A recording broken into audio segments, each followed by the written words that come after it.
mempengaruhi atau kenakalannya di dalam, kita pindahkan lagi ke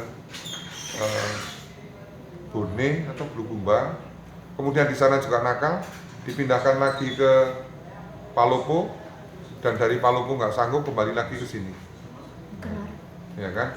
Pada awal Januari yang bersangkutan ini juga tertangkap menyelundupkan barang terlarang berupa narkotika. Januari 2018. 2018, pertengahan kalau tidak salah tanggal 13 Januari tepatnya, kalau tidak salah. Itu dilaporkan sama Kalapasnya. Ketika kita melakukan penggeledahan juga ada perlawanan. Sudah ada beberapa petugas kita yang diancam.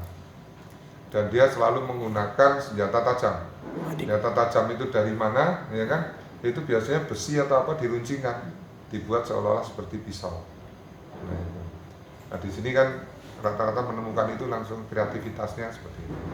Ya kan?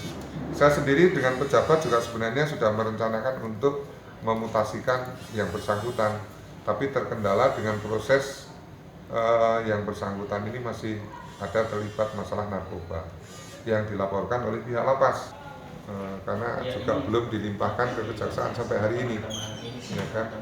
Dan informasi kemarin saya laporkan ke Polrestabes, kelihatannya itu diambil alih oleh Polrestabes. Pembunuhan terhadap infonya terhadap tentara, Pak.